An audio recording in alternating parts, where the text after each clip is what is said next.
सर्वारंभेषु निष्कामो यः चरेत बालवत् मुनि न लेपः तस्य शुद्धस्य क्रियमाणे अपि कर्माणि। पहला सूत्र।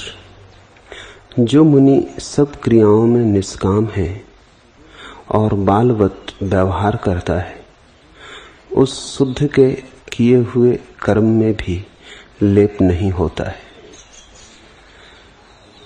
बहुत सी बातें इस सूत्र में समझ लेने जैसी हैं। पहली बात, सर्वारंभेषु। साधारणतः हम किसी कार्य का प्रारंभ करते तो कामना से करते, कुछ पाना है इसलिए करते, कोई महत्वाकांक्षा है उसे पूरा करना है इसलिए करते। ज्ञानी किसी कर्म का प्रारंभ किसी कारण से नहीं करता। उसे कुछ भी पाना नहीं है, कुछ भी होना नहीं है। जो होना था हो चुका, जो पाना था पा लिया। फिर भी कर्म तो होते। तो इन कर्मों में कोई प्रारंभ की वासना नहीं है, कोई आरंभ नहीं है। प्रभु जो करवाता वह होता। ज्ञानी अपने तई कुछ भी नहीं कर रहा है। प्रभु बुलाए तो बोलता, प्रभु मौन रखे तो मौन रहता, प्रभु चलाए तो चलता, प्रभु ना चलाए तो रुक रहता। जिस दिन अहंकार गया उसी दिन कर्मों को प्रारंभ करने की जो आकांक्षा थी वह भी गई। अब कर्मों का प्रारंभ परमात्मा से होता है और कर्मों का अंत भी उसी को समर्पित है। ज्ञानी में कर्म प्रकट होता है लेकिन शुरू नहीं होता। शुरू परमात्मा में होता है। लहर परमात्मा से उठती है, ज्ञानी से प्रकट होती है। इसे समझना। होता तो ऐसा ही अज्ञानी में भी है, लेकिन अज्ञानी सोचता है लहर भी मुझसे उठी। अज्ञानी अपने कर्मों का स्रोत स्वयं को मान लेता, वहीं बंधन पैदा होता है। कर्मों में बंधन नहीं है, कर्मों का स्रोत स्वयं को मान लेने में बंधन है। तुमने कभी कोई कर्म किया है? तुम कभी कोई कर्म कर कैसे सकोगे? न जन्म तुम्हारा न मृत्यु तुम्हारी, तो जीवन तुम्हारा कैसे हो सकता है? मैंने सुना है एक महल के पास पत्थरों का एक ढेर लगा था और एक छोटा बच्चा खेलता आया और उसने एक पत्थर उठा के महल की खिड़की की तरफ फेंका। पत्थर जब ऊपर उठने लगा तो पत्थर ने अपने नीचे पड़े हुए पत्थरों से कहा, सगे संबंधियों से कहा, सुनो, जिन पंखों के तुमने सदा स्वप्न देखे वे मेरे पैदा हो गए। आज मैं आकाश में उड़ने के लिए जा रहा हूं। स्वप्न तो पत्थर भी देखते हैं उड़ने के, उड़ नहीं पाते, मजबूरी में तड़फते। आज इस पत्थर को अहंकार जगा। फेंका तो किसी ने था, लेकिन पत्थर ने घोषणा की कि देखते हो, सुनते हो, जिन पंखों के तुमने स्वप्न देखे वो मुझ में पैदा हो गए। आज मैं आकाश की यात्रा को जा रहा हूं। भेजा जा रहा था, लेकिन उसने कहा जा रहा हूं। पहल उसके स्वयं के भीतर से ना आई थी, प्रारंभ किसी और ने किया था, लेकिन प्रारंभ का मालिक वो स्वयं बन गया। और फिर जब जाके कांच की खिड़की से टकराया और कांच चकनाचूर हो गया तो खिलखिला के अट्ठहास करके हंसा और उसने कहा, सुनते हो, 1000 बार मैंने कहा है, 1000 बार चेताया है, मेरे मार्ग में कोई ना आए, अन्यथा चकनाचूर कर दूंगा। अब जब पत्थर कांच से टकराता है तो कांच चकनाचूर होता है, पत्थर करता नहीं। यह कांच और पत्थर के स्वभाव से घटता है कि कांच चकनाचूर होता है। फर्क समझ लेना होने में और करने में। पत्थर ने कुछ किया नहीं है, करने को क्या है? कांच टूटा है, पत्थर निमित्त है टूटने में, करता नहीं है। लेकिन ये मौका कौन छोड़े? पत्थर ये मौका कैसे छोड़े? जैसे औरों ने घोषणाएं की हैं, तुमने की हैं, उसने भी की हैं, मेरे मार्ग में कोई ना आए अन्यथा चकनाचूर कर दूंगा। आज मौका मिला है, घोषणा सही हो गई, सही होती मालूम पड़ती। आज इस अवसर को चूक देना ठीक नहीं। और कांच के टुकड़े कहीं भी क्या, बात तो घट रही है, आंख के सामने घट रही। पत्थर ने चकनाचूर कर ही दिया है, तो इनकार भी कहां है, प्रमाण भी कहां है इसके विपरीत। लेकिन फिर भी पत्थर ने कांच को चकनाचूर किया नहीं, कांच चकनाचूर हुआ है। पत्थर जब कांच से टकराता है तो दोनों के स्वभाव से, और स्वभाव का नाम परमात्मा है। ये सहज हो रहा है, न कोई कर रहा है, न कुछ किया जा रहा है। और जब कांच चकनाचूर हो गया और पत्थर जाके महल के कालीन पर गिरा तो उसने सुख की सांस ली। उसने कहा, लंबी यात्रा की, थक भी गया हूं, दुश्मन को भी मारा, अब थोड़ा विश्राम कर लूं। गिरा है कालीन पर, लेकिन कहता है थोड़ा विश्राम कर लूं।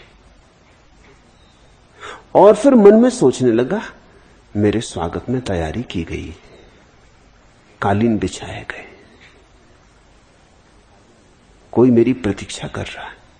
और तभी महल का नौकर पत्थर और कांच की टकराहट की आवाज और कांच का टूटना, पत्थर का गिरना सुन के भागा हुआ आया।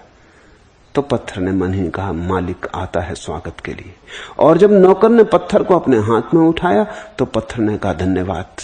हालांकि किसी ने सुना नहीं, पत्थर की भाषा अलग, आदमी की भाषा अलग। नौकर ने तो फेंकने को उठाया है वापस, लेकिन पत्थर ने कहा, धन्यवाद, तुम्हारे स्वागत से मैं प्रसन्न हो भी क्यों ना। मैं कोई साधारण पत्थर नहीं, विशिष्ट हूं। कभी कभी विरले ऐसे पत्थर होते जिनके पंख निकलते और जो आकाश में उड़ते। पुराणों में सुनी है ये बात, देखने में आजकल तो आती नहीं।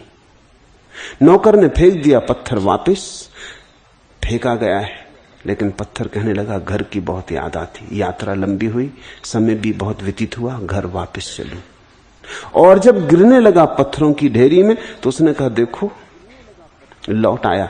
यद्यपि महलों में मेहमान था, सम्राटों के हाथों का श्रृंगार बना, कैसे कैसे स्वागत समारंभ न हुए,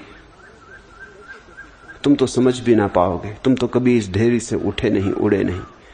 आकाश की स्वच्छंदता, चांद तारों से मेल, सब जाना, सब देखा, लेकिन फिर भी घर अपना घर है, घर की बहुत याद आती थी। लौट आया हूं। पत्थर वापस ढेरी में गिर गया। ऐसी आदमी की भी कथा है। न तो प्रारंभ तुम्हारे हाथ में है और न अंत तुम्हारे हाथ में। श्वास जब तक चलती है, जब न चलेगी तो तुम क्या कर सकोगे। लेकिन तुम तो ये कहते हो, मैं श्वास ले रहा हूं। परमात्मा तुमसे श्वास लेता और तुम कहते मैं श्वास ले रहा हूं। तुम श्वास ले रहे होगे तो मौत द्वार पर आ जाएगी, तब लेते रहना, तो पता चलेगा कि कौन लेने वाला था। मौत द्वार पर आएगी तो तुम एक श्वास भी ज्यादा न ले सकोगे। जो सांस बाहर गई तो बाहर गई, भीतर न लौटेगी। लाख तड़फो और चिल्लाओ, लाख शोरगुल मचाओ, श्वास वापस ना आएगी। तुम लेना चाहोगे लेकिन ले ना सकोगे। श्वास तुम ले नहीं रहे हो, श्वास चल रही, परमात्मा ले रहा है। परमात्मा का अर्थ है ये समग्र अपने अंश अंश में तरंगायित है, श्वास ले रहा है। ज्ञानी इसे ऐसा देख लेता है जैसा है, अज्ञानी वैसा मान लेता है जैसा मानना चाहता है, वैसा नहीं देखता जैसा है। सर्वारंभेषु, सब कामों का जो प्रारंभ है वही समझ लेने की बात है। कृष्ण ने गीता में कहा है, फलाकांक्षा को प्रभु को समर्पित कर दो। यह सूत्र उससे भी गहरा है, क्योंकि यह कहता है फलारंभ को प्रभु को समर्पित कर दो। फलाकांक्षा तो अंत में होगी, फल तो पीछे मिलेगा। कृष्ण कहते हैं फलाकांक्षा को प्रभु को समर्पित कर दो, अष्टावक्र कहते हैं फलारंभ को। क्योंकि अगर फलारंभ को समर्पित ना किया तो तुम फलाकांक्षा को भी समर्पित ना कर पाओगे। जो प्रारंभ में ही चूक गया वो बाद में कैसे समझेगा? पहले कदम पर ही गिर गया, अंतिम कदम ठीक कैसे पड़ेगा? गणित तो शुरू से ही गलत हो गया, भूल तो पहले ही हो गई। इसलिए मैंने कृष्ण की गीता को गीता कहा है और अष्टावक्र की गीता को महागीता कहता हूं। ज्यादा गहरे जाती, ज्यादा जड़ को जड़ मूल से पकड़ती, आमूल उखाड़ देने का रूपांतरण संभव है। प्रारंभ को परमात्मा पे छोड़ दो, और जिसने प्रारंभ छोड़ दिया अंत तो छूट ही गया। जब प्रारंभ में ही तुम मालिक ना रहे तो अब कैसे मालिक हो सकोगे? अब तो कोई जगह ना बची, अब तो मालकियत कहीं पैर जमा के खड़ी ना हो सकेगी, तुमने जमीन ही खींच ली। सर्वारंभेषु, सब कर्मों के प्रारंभ में वो जो करने की वासना है कि मैं करूं, कि मैं दिखाऊं, कि मैं ऐसा हो जाऊं, कि ऐसा मुझसे घटित हो, वो छोड़ दो। उसे छोड़ते ही कोई ज्ञानी हो जाता है, उसे पकड़े ही आदमी अज्ञानी। और अगर तुमने प्रारंभ न छोड़ा तो तुम लाख उपाय करो, तुम अंत भी न छोड़ सकोगे। कैसे छोड़ोगे? ये सब चीजें संयुक्त हैं। अगर तुमने कहा कि जन्म तो मैंने लिया है, तो फिर तुम कैसे कहोगे कि मृत्यु घटी? क्योंकि जन्म और मृत्यु एक ही सिक्के के दो पहलू हैं, एक ही यात्रा के दो पड़ाव। जिसके हाथ में जन्म है उसी के हाथ में मृत्यु है। अगर जन्म तुम्हारे हाथ में है तो मृत्यु भी तुम्हारे हाथ में है, और अगर जन्म तुम्हारे हाथ में नहीं तो ही यह संभव है कि मृत्यु भी तुम्हारे हाथ में ना हो। बीज भी तुम्हारे हाथ में नहीं है, फल भी तुम्हारे हाथ में नहीं। कृष्ण कहते हैं फल को छोड़ दो, अष्टावक्र कहते हैं बीज को ही छोड़ दो ना। सब छूट गया, क्योंकि फिर बीज से ही निकलेगा वृक्ष, फिर वृक्ष में ही लगेंगे फल और फिर लगेंगे बीज। फल तक प्रतीक्षा करोगे, फल तक प्रतीक्षा करने में बीच में जो तुम गलत यात्रा करोगे वो इतनी सघन हो जाएगी, वो आदत इतनी मजबूत हो जाएगी कि तुम छोड़ ना पाओगे। इसलिए एक मजेदार घटना घटती। गीता के भक्त जब फल बुरा हो जाता तब तो परमात्मा पे छोड़ देते, और जब फल अच्छा हो जाता तो नहीं छोड़ पाते। शुभ को छोड़ना फिर मुश्किल हो जाता है, अशुभ को तो छोड़ देते। मैंने सुना है ऐसा एक गीता भक्त एक गांव में रहता था। उसने बड़ी सुंदर बगिया लगाई थी और वो सबको बताता था अपनी बगिया कि देखो ऐसे फूल किसी और बगीचे में नहीं खिलते और ऐसी हरियाली किसी और बगीचे में नहीं, ये मेरी मेहनत का फल। और रोज गीता पढ़ता था।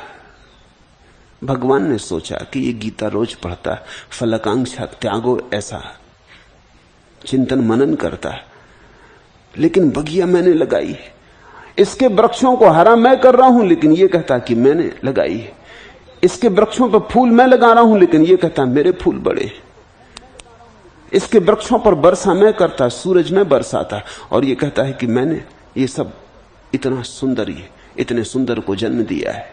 तो भगवान आए एक दरिद्र ब्राह्मण के वेश में, पूछा उससे, उसने कहा कि मैंने लगाई है, आओ दिखाएं। सब दिखाया, और तभी भगवान ने व्यवस्था कर रखी थी, एक गाय उसके बगीचे में घुस गई। वो तो बगीचा दिखला रहा था, एक गाय बगीचे में घुस गई। वो तो पागल हो गया। उस गाय ने उसके सुंदरतम पौधे चढ़ डाले, उसके गुलाब चढ़ डाले। वो तो उठा के एक लठ दौड़ा, गाय को मार दिया। भूल ही गया कि ब्राह्मण हूं, भूल ही गया कि मैं बीच में ना हूं, जिसके फूल हैं उसी की गाय, इतनी जल्दबाजी ना करूं। और जब गाय को मार दिया लठ और गाय मर गई तो घबराया, क्योंकि गौ हत्या तो भारी पाप। और इस आदमी ने भी देख लिया, ये जो भिखारी जिसको वो घुमा रहा था, और उस भिखारी ने कहा ये तुमने क्या किया? तो उस ब्राह्मण ने कहा मैं करने वाला कौन? अरे सब प्रभु कर रहा है। कहा नहीं गीता में भगवान ने कि हे अर्जुन, जिनको तू देखता है ये जीवित है, इनको मैं पहले ही मार चुका हूं, तू तो निमित्त मात्र है। ये गाय मरने को थी महाराज, मैंने मारी नहीं, मुझे तो निमित्त बना लिया है। और वो भिखारी हंसने लगा और उसने कहा कि तुझे निमित्त बनाया गाय को मारने में और फूल खिलाने में, तुझे निमित्त नहीं बनाया। इन वृक्षों को हरा बनाने में तुझे निमित्त नहीं बनाया। ये वृक्ष तूने लगाए और गाय परमात्मा ने मारी। मीठा मीठा गप, कड़वा कड़वा थू, ऐसा मन का तर्क है। अच्छा अच्छा चुन लूं, अच्छे अच्छे से अहंकार को सजा लूं, श्रृंगारित कर दूं, बुरे बुरे को छोड़ दूं। अष्टावक्र का सूत्र ज्यादा गहरा जाता है। अष्टावक्र कहते हैं प्रारंभ ही छोड़ दो, बीज से ही चलो, ठीक ठीक पहले कदम से ही चलो, मूल से ही पकड़ो। यात्रा बदलनी है, अंत को अगर मंदिर तक ले जाना है तो पहले ही क्षण से पूजन, पहले ही क्षण से प्रार्थना, पहले ही क्षण से उतारो आरती, गुनगुनाओ गीत प्रभु का, ताकि अंततः मंदिर बन जाए। ऐसे मत चलो कि जीवन भर तो मधुशालाओं में रहोगे, जुआ घरों में, आखिरी क्षण में परमात्मा पे पहुंच जाओगे। लोग बड़े चालाक हैं, वो कहते हैं फल छोड़ देंगे, लेकिन फल तुम न छोड़ सकोगे जब तक कि तुमने आरंभ न छोड़ दिया, पहल न छोड़ी, तब तक फल भी न छूटेगा। जो मुनि सब क्रियाओं में निष्काम है, सर्वारंभेषु निष्कामो, और जिसने प्रारंभ छोड़ा वही निष्काम है। काम में ही प्रारंभ छिपा है, कामना में, मैं करूं, मुझसे हो, मेरे द्वारा हो, दिखाऊं कि मैं कुछ हूं। जो मुनि सब क्रियाओं में निष्काम है। मुनि शब्द को भी समझ लेना जरूरी है। मुनि शब्द बनता मौन से, जो अब अपनी तरफ से बोलता भी नहीं, वही मुनि है। अब प्रभु उपयोग करता है तो बोलता है, नहीं उपयोग करता तो चुप रह जाता है।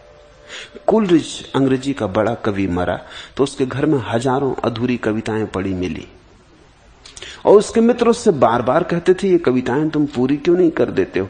कोई कविता तो करीब करीब पूरी हो गई, एक पंक्ति अधूरी है, इसे तुम पूरा कर दो। इतनी सुंदर कविता ये अधूरी रह जाएगी। कुलरिज कहता, जिसने शुरू की है वही पूरा करे। मैं पूरा करने वाला कौन? पहले मैंने कोशिश की थी, सब कोशिश व्यर्थ गई। कभी 3 पंक्तियां उतरती हैं एक चौपाई की, और चौथी नहीं उतरती। तो मैं पहले शुरू में जब सिक्खड़ था, जवान था, अहंकारी था, अंधा था, तब चौथी को बना बनू के बिठा देता था, तोड़ मोड़ करके जमा देता था। लेकिन मैंने बार बार पाया कि वो चौथी बड़ी साधारण होती थी। वो 3 तो होती अपूर्ण, और वो चौथी एक गंदे धब्बे की तरह उन 3 की शुभ्रता को नष्ट करती। वो 3 तो होती आकाश की, और वो चौथी होती जमीन की, उनमें कोई तालमेल ना होता। वो 3 तो होती परमात्मा की, वो एक होती मेरी, उससे वो 3 भी लंगड़ा जाती। फिर मैंने तय कर लिया कि वही रचाएगा, वही रचेगा, उतना ही रचूंगा, उतना ही होने दूंगा।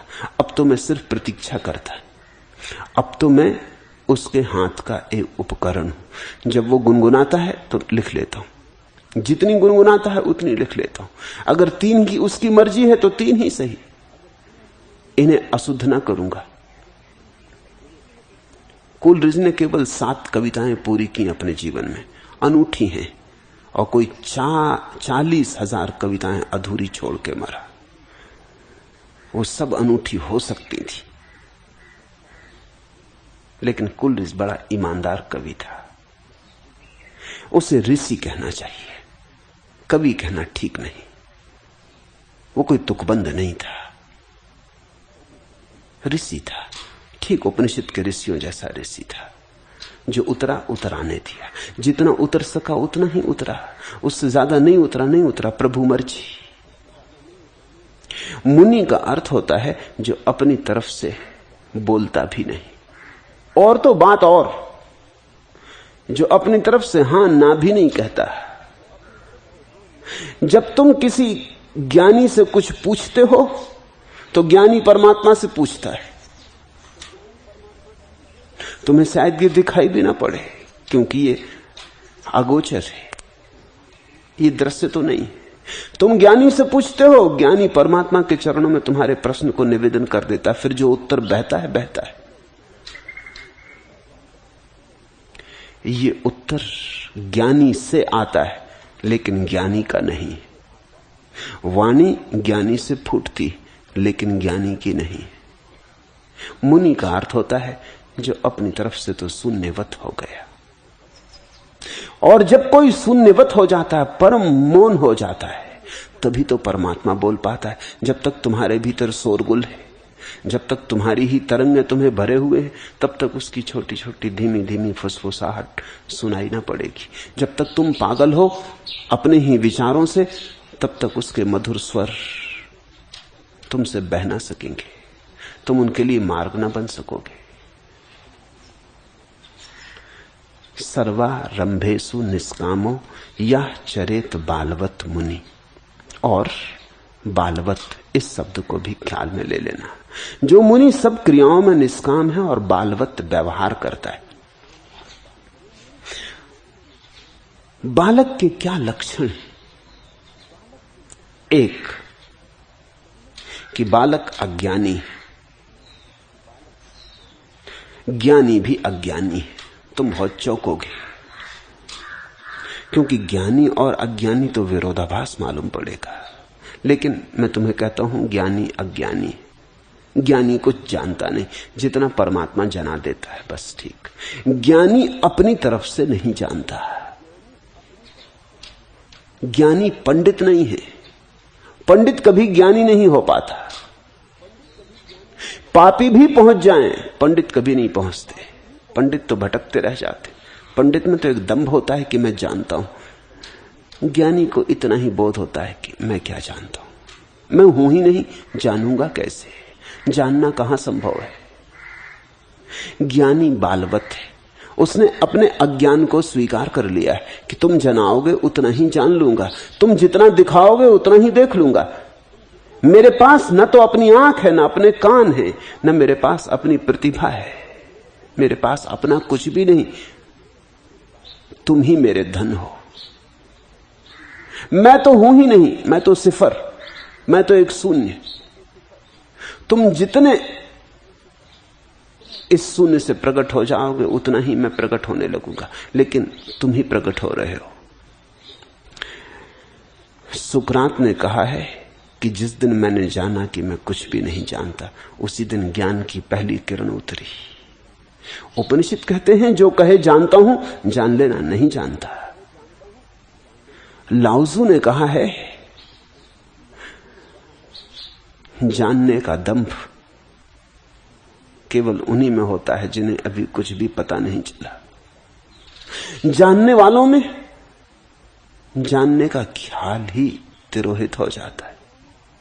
जानने वालों को जानता हूं ऐसा तो बोध ही नहीं उठता। ये तो अज्ञान का ही हिस्सा है। अब तुम्हें ख्याल में आ सकता है बात, अज्ञानी को ही यह बोध उठता है कि मैं जानता हूं, क्योंकि मैं अज्ञान में ही सघनीभूत होता है। ज्ञानी को बोध नहीं होता कि मैं जानता हूं, और ज्ञानी जानता है, अज्ञानी जानता नहीं। विरोधाभासी है, लेकिन जीवन बड़ा विरोधाभासी है ही।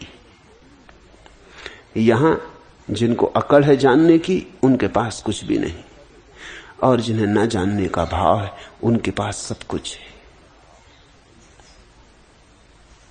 यहां जिनको धनी होने का दंभ है वे निर्धन है, और जिन्हें अपने निर्धन होने का पता चल गया उन्हें धन मिल गया। यहां जो अकड़े हैं दो कौड़ी के, यहां जिन्होंने अकड़ छोड़ दी अमूल्य हो गए, किसी मूल्य से अब कूदे नहीं जा सकते। यहां जो हैं नहीं है, और जो नहीं हो गए उनके जीवन में होने की पहली किरण उतरी। धीरे धीरे सूरज भी उतरेगा। मिटो अगर चाहो होना। तो पहली बात, बालवत में अज्ञान, ज्ञानी बच्चों जैसा अज्ञानी, थोड़ा सा फर्क है। इसलिए बालवत कहते, बालक नहीं कहते। बालवत का अर्थ हुआ बच्चे जैसा, बच्चा ही नहीं। जीसस का प्रसिद्ध वचन है। किसी ने पूछा एक बाजार में कि कौन पहुंचेगा प्रभु के राज्य में। तो उन्होंने चारों तरफ नजर डाली। सामने ही भीड़ में गांव का रबाई खड़ा था, पंडित पुरोहित खड़े थे, धनी मानी खड़े थे। उन्होंने सोचा शायद हमारी तरफ इशारा करे, शायद हमारी तरफ इशारा करे। लेकिन जीसस ने एक छोटा बच्चा जो भीड़ में खड़ा था उसे कंधे पर उठा लिया और कहा, जो इस बच्चे की भांति होंगे वे मेरे प्रभु के राज्य में प्रवेश करेंगे। इस बच्चे की भांति। यह नहीं कहा कि बच्चे प्रभु के राज्य में प्रवेश करेंगे, नहीं तो फिर सभी बच्चे प्रवेश कर जाएं। बच्चे की भांति, फर्क ख्याल में ले लेना। बच्चे जैसे फिर भी बच्चे जैसे नहीं, कुछ कुछ बच्चे जैसे, कुछ कुछ कुछ और। बालवत। तो क्या फर्क है? बच्चा अज्ञानी है लेकिन उसे अपने अज्ञान का कोई पता नहीं।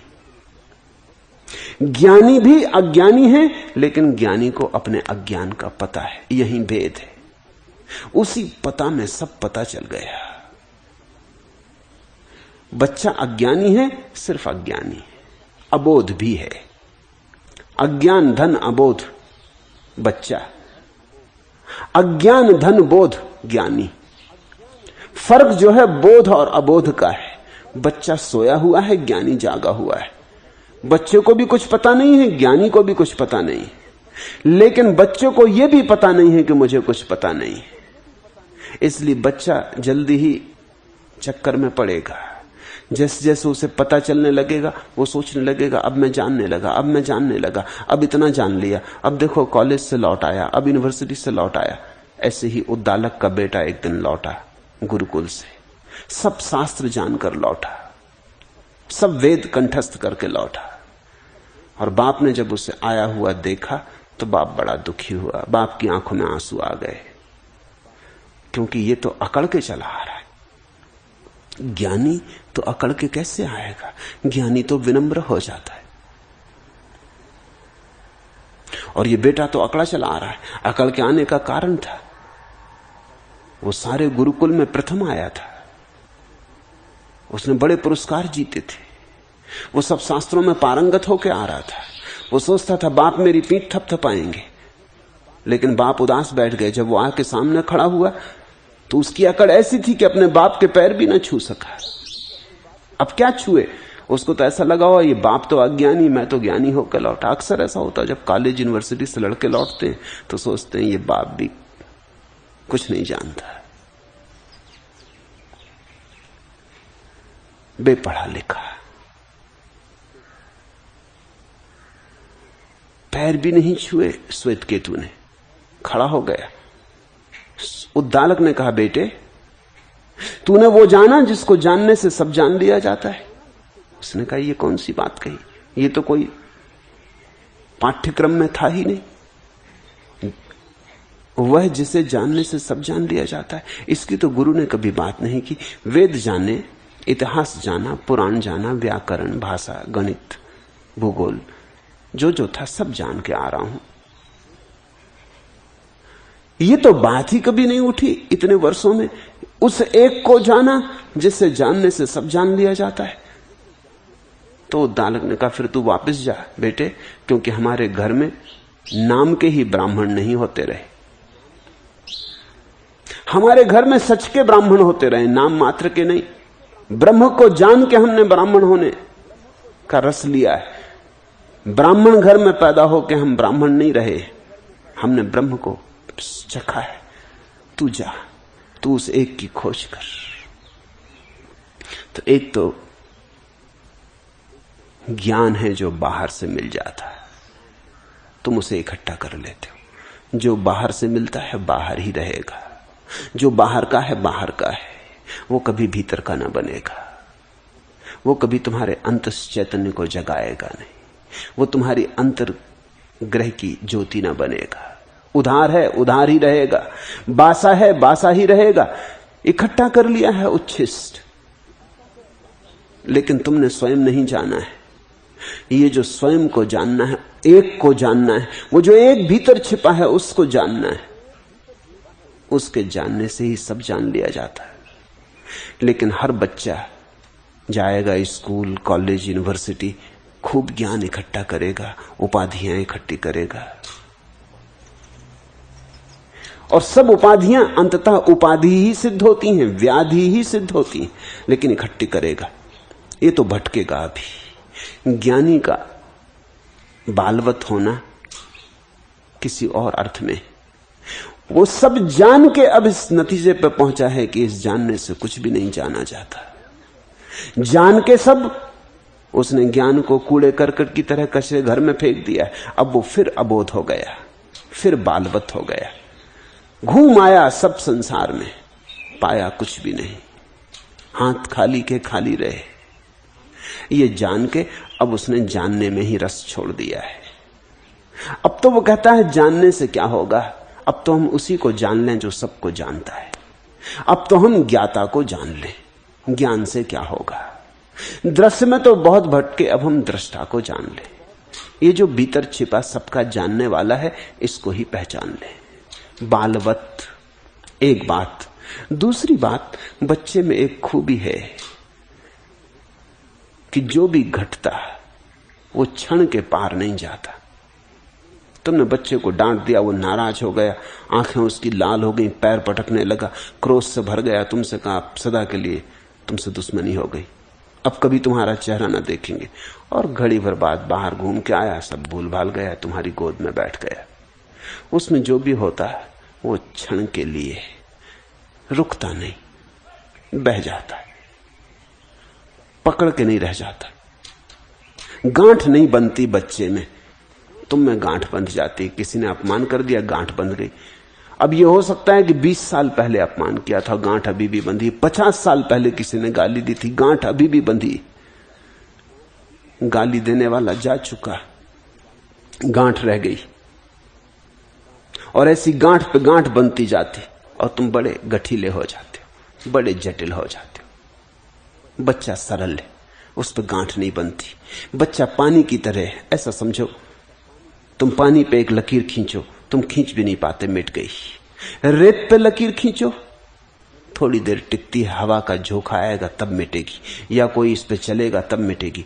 पत्थर पे लकीर खींचो, फिर हवा के झोंकों से भी ना मिटेगी, सदियों तक रहेगी। छोटा बच्चा पानी जैसा है, पानी जैसा सरल तरल। खींची लकीर, खींच भी न पाई कि मिट गई, कुछ बनता नहीं, खाली रह जाता है। आती हैं जाती हैं लहरें, दाग नहीं छूटते। उसकी निर्दोषता, उसका कुंवारापन कायम रहता है। जिस दिन तुम्हारे मन में गांठ पड़ने लगती, बस उसी दिन बचपन गया। लोग मुझसे पूछते हैं किस दिन बचपन गया? उस दिन बचपन गया जिस दिन गांठ पड़ने लगी। तुम पीछे लौट के देखो, तुम याद करो कि तुम्हें सबसे आखिरी कौन सी बात याद आती है अपने बचपन में, तो तुम जा सकोगे 4 साल की उम्र तक, या बहुत गए तो 3 साल की उम्र तक। जहां तुम्हें स्मृति की यात्रा में अंतिम पड़ाव आ जाए कि इसके बाद कुछ याद नहीं आता, समझना कि उसी दिन गांठ पड़ी। गांठ की याद आती, और किसी चीज की याद आती ही नहीं। इसलिए 3-4 साल की उम्र तक याद नहीं बनती, क्योंकि गांठ ही नहीं बनती तो याद कैसे बनेगी? याद बनती है तब जब तुम गांठों को संभाल के रखने लगे। किसी ने गाली दी और तुमने इसको संपत्ति संभाल के रख लिया कि बदला लेके रहेंगे। अब ये बात कभी मिटेगी नहीं। पानी न रहे तुम, अब तुम जम गए, अब तुम्हारे ऊपर रेखाएं खींचने लगी, अब तुम्हारा कुंवारापन नष्ट हुआ, अब तुम कुंवारे ना रहे, अब तुम्हारी कोमलता गई, तुम्हारी तरलता गई, अब तुम बच्चे ना रहे। ज्ञानी फिर बालवत हो जाता, फिर पानी जैसा हो जाता। तुम गाली दे गए, बात आई गई, खत्म हो गई। बुद्ध के ऊपर एक आदमी आके थूक गया, तो उन्होंने अपनी चादर से अपना मुंह पोंछ लिया, और मुंह पोंछ के उस आदमी से कहा, और कुछ कहना है भाई? जैसे उसने कुछ कहा हो, उसने थूका है।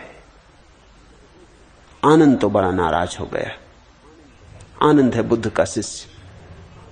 उसने तो कहा कि प्रभु मुझे आज्ञा दे तो इसकी गर्दन तोड़ दूं। पुराना छत्री, सन्यासी हुए भी आज उसको 20 वर्ष हो गए, लेकिन इससे क्या फर्क पड़ता है? गांठें आसानी से थोड़ी छूटती। उसकी भुजाएं फड़क उठी। उसने कहा कि हद हो गई, यह आदमी आपके ऊपर थूके और हम बैठे देख रहे हैं। आप जरा आज्ञा दे दें, आपका संकोच हो रहा है, इसकी गर्दन तोड़ दूं। बुद्ध ने कहा, इस आदमी ने थूका, उससे मुझे हैरानी नहीं होती, लेकिन तेरी बात से मुझे बड़ी हैरानी होती। आनंद, 20 साल तुझे हुए हो गए मेरे पास, तेरी पुरानी आदतें ना गई। और मैं ये कह रहा हूं कि इस आदमी ने कुछ कहना चाहा है। कई बार ऐसा हो जाता है कि कहने को शब्द नहीं मिलते, तो इसने थूक के कहा है। ये कुछ कहना चाहता था, भाषा में बहुत कुशल ना होगा, गाली गलौज देना ठीक से आता ना होगा, या गाली जो आती होंगी उनसे काम ना चलता होगा। इसकी मजबूरी तो समझ, ये कुछ कहना चाहता था। कई बार ऐसा होता है तुम किसी को गले लगाते हो क्योंकि तुम कुछ कहना चाहते तो शब्दों में नहीं आता था। तुम किसी का हाथ लेके दबाते हो, तुम कुछ कहना चाहते थे जो शब्दों में नहीं आता, हाथ दबा के कहते हो। तुम किसी के गले में फूल की माला डाल देते हो, कुछ कहना चाहते थे, नहीं कहा जा पाता तो फूल से कहते हो। कभी कुछ कहना चाहते हो, आंख आंसुओं से नम हो जाती, कहना चाहते थे नहीं कह पाए, आंख आंसुओं से कहती। ये आदमी कुछ कहना चाहता था, कोई कांटा इसके भीतर गड़ रहा है, थूक के इसने फेंक लिया। चलो ये निर्भर हुआ। वो आदमी खड़ा ये सब बातें सुन रहा है, वो तो बड़ा मुश्किल में पड़ गया। वो तो वहां से भागा घर, वो तो चादर ओढ़ के सो रहा, उसको तो भारी पश्चाताप होने लगा, वो तो रोने लगा। वो दूसरे दिन क्षमा मांगने आया, वो बुद्ध के चरणों पर गिर पड़ा। उसने कहा मुझे क्षमा कर दे। बुद्ध ने कहा पागल, क्षमा कौन करे? जिसको तूने गाली दी थी वो अब है कहां? 24 घंटे में गंगा बहुत बह गई। जिस गंगा को तू गाली दे गया था वो गंगा अब है कहां? तूने मुझे गाली दी थी, 24 घंटे हो गए, बात आई गई हो गई, पानी पे खींची लकीरें टिकती तो नहीं। अब तू क्षमा मांगने किससे आया है? अब मैं तुझे कैसे क्षमा करूं? मैंने कोई गांठ नहीं बांधी, बांधता तो खोलता, अब मैं क्या खोलूं? मैं तुझसे इतना ही कह सकता हूं, तू भी अब ये गांठ मत बांध। बात आई गई हो गई, आया हवा का झोंका, चला गया। अब तू पश्चाताप भी मत कर। ये बड़ी महत्वपूर्ण बात है बुद्ध ने कही, अब तू पश्चाताप भी मत कर। मेरे पास लोग आते, कोई कहता है हम क्रोध करते हैं फिर पश्चाताप करते, लेकिन फिर क्रोध हो जाता, फिर पश्चाताप करते, फिर क्रोध हो जाता। हम क्या करें? मैं उनसे कहता हूं तुमने क्रोध छोड़ने की जीवन भर कोशिश की, अब कृपा करके इतना करो, पश्चाताप छोड़ दो। वो कहते हैं इससे क्या लाभ होगा? पश्चाताप कर करके क्रोध नहीं छूटा और आप हमें और उल्टी शिक्षा दे रहे हैं, पश्चाताप छोड़ दो। मैं उनसे कहता हूं कुछ तो छोड़ो, पश्चाताप छोड़ो, क्रोध तो छूटता नहीं। एक उपाय करके देखो, क्योंकि पश्चाताप ही हो सकता है क्रोध को बनाए रखने में ईंधन का काम कर रहा है। तुमने किसी को गाली दी, क्रोध हो गया, घर आए सोचा ये तो बड़ी बुरी बात हो गई, तुम्हारे अहंकार की प्रतिमा खंडित हुई। तुम सोचते हो तुम बड़े सज्जन संत पुरुष, तुमसे गाली निकली, ये होने नहीं था। अब तुम पश्चाताप करके लीपापोती कर रहे हो। वो जो गाली ने तुम्हारी प्रतिमा पर काले दाग फेंक दिए, उनको धो रहे हो पश्चाताप करके कि मैं तो भला आदमी हूं, हो गया, मेरे बावजूद हो गया, करना नहीं चाहता था, हो गया, परिस्थिति ऐसी आ गई कि हो गया, चूक हो गई, लेकिन चूक करने की कोई मनसा न थी। देखो पश्चाताप कर रहा हूं, अब और क्या करूं? पश्चाताप करके तुमने फिर पुताई कर ली, फिर तुम उसी जगह पहुंच गए जहां तुम क्रोध करने के पहले थे। अब तुम फिर क्रोध करने के लिए तैयार हो गए, अब फिर तुम सज्जन साधु पुरुष हो गए। मैं तुमसे कहता हूं कम से कम पश्चाताप ना करो, इतनी गांठ क्या बांधनी? हो गया सो हो गया। और तुम चकित होगे, अगर तुम पश्चाताप छोड़ दो तो दोबारा क्रोध ना कर सकोगे, क्योंकि पश्चाताप अगर छोड़ दो तो तुम दोबारा संत और साधु पुरुष ना हो सकोगे। तुम जानोगे मैं बुरा आदमी हूं, क्रोध मुझसे होता है। ये बड़ा भारी अनुभव होगा, तुम धोखा ना दे सकोगे अपने को। तुम जाके अपने मित्रों को कह दोगे कि भाई मैं बुरा आदमी हूं, कभी कभी गाली भी देता हूं, बावजूद नहीं, मुझसे ही होती निकलती, क्षमा क्या मांगू, आदमी बुरा हूं। तुम सोच समझ के ही मुझसे संबंध बनाओ। तुम जाके घोषणा कर दोगे बृहत संसार में कि मैं बुरा आदमी हूं, मुझसे जरा सावधान रहो, दोस्ती मत बनाना, कभी ना कभी बुरा करूंगा, काटूंगा, काटना मेरी आदत है। अगर तुम ऐसी घोषणा कर सको तो देखते हो कैसी क्रांति घटित ना हो जाए। तुम्हारा अहंकार तुमने खंडित कर दिया। क्रोध तो अहंकार से उठता है, जितना अहंकार चला जाए उतना ही क्रोध नहीं उठता। और पश्चाताप अहंकार को मजबूत करता है। इसलिए पश्चाताप से कभी किसी का क्रोध नहीं जाता। बुद्ध ने उस आदमी को कहा, तू पश्चाताप छोड़, जैसा मैंने छोड़ दिया तू भी छोड़। न मैंने गांठ बांधी न तू बांध, जो हुआ हुआ। अब क्या लेना देना, अतीत तो जा चुका, अब उसे क्या खींचना। स्नान कर ले, ये धूल धमास धो डाल, राह की ये धूल अब धोनी ठीक नहीं। अगर तुम समझो तो ध्यान का यही अर्थ होता है, स्नान। रोज रोज ध्यान कर लो, अर्थात रोज रोज स्नान कर लो, ताकि जो धूल जम गई वो बह जाए। जैसे शरीर पर जमी धूल स्नान से बह जाती, ऐसी मन पर जमी धूल ध्यान से बह जाती। तुम फिर ताजे हो गए, फिर बालवत हो गए। तो बच्चा निर्दोष है, ज्ञानी निर्दोष है।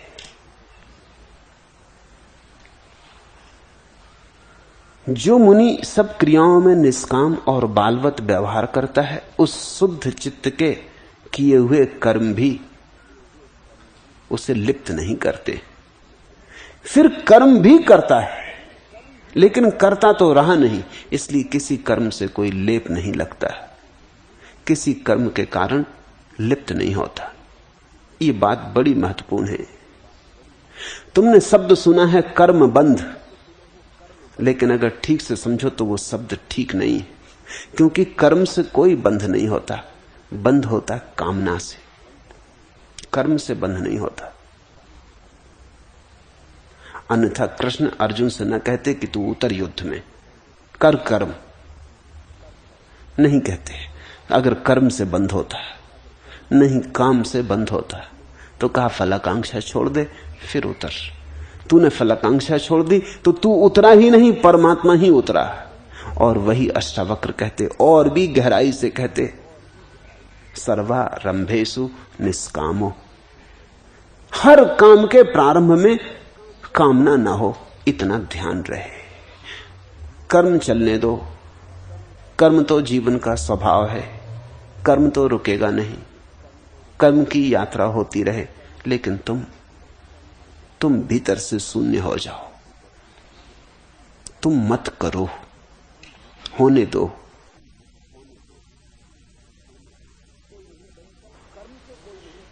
कर्म से कोई नहीं बंधता, कामना में बंधन है। इसलिए कर्म बंध से ज्यादा ठीक शब्द है काम बंध। बुद्ध भी कर्म करते हैं, ज्ञानी हो जाने के बाद 40 वर्ष तक कर्म किया। महावीर भी कर्म करते हैं ज्ञानी हो जाने के बाद। कृष्ण भी करते हैं, मोहम्मद भी करते हैं, जीसस भी करते हैं। कर्म नहीं रुकता। हां, कर्म का गुण बदल जाता है, अब करता नहीं रहा पीछे। वही आत्मज्ञानी धन्य है जो मन का निस्तरण कर गया है, और जो देखता हुआ, सुनता हुआ, स्पर्श करता हुआ, सूंघता हुआ, खाता हुआ सब भावों में एक रस है। स एव धन्य आत्मज्ञा सर्वभावेषु या समा, पश्यन् श्रवन् स्पृशन् जिघ्रन् असनन् निस्तर्स मानसा। निस्तर्स मानसा, जो मन के पार हो गया है वही धन्य है, जो निस्तरण कर गया है। हम तो शरीर से भी पार नहीं होते। भूख लगती तो हम कहते हैं मुझे भूख लगी। तुम भली भांति जानते हो कि भूख शरीर को लगी, तुम्हें नहीं लगी। तुम तो जानने वाले हो जो जान रहा है कि शरीर को भूख लगी। सिर में दर्द होता है, तुम कहते हो मुझे पीड़ा हो रही। तुम भली भांति जानते हो पीड़ा तुम्हें हो नहीं सकती, तुम तो जानने वाले हो पीड़ा तो शरीर को हो रही। किसी ने गाली दी, क्षुब्ध हुए, क्षोभ तो मन में होता है, तुम्हें नहीं होता। तुम तो जानने वाले हो, मन के पीछे खड़े साक्षी हो, जो देख रहा है कि मन क्षुब्ध हुआ। किसी ने गाली का पत्थर फेंका, मन के सागर में लहरें उठ गई, मन की झील तरंगित हो गई। तुम तो देख रहे, जैसे किनारे पर बैठा कोई देखता हो कि किसी ने पत्थर फेंका झील में और झील में लहरें उठ गई। ऐसा तुम पीछे बैठे किनारे पर देख रहे, किसी ने गाली फेंकी और मन में तरंगें उठ गई। तुम मन नहीं हो, न तुम देह न तुम मन, तुम दोनों के पार हो, कुछ अपरिभाष्य। लेकिन एक बात सुनिश्चित है, तुम जागृति हो, बोध हो, होश हो। इस बोध को पालने से ही तो किसी को हम बुद्ध पुरुष कहते। इस साक्षी भाव को उपलब्ध हो जाने का ही नाम निस्तरण है, निस्तर्स मानसा।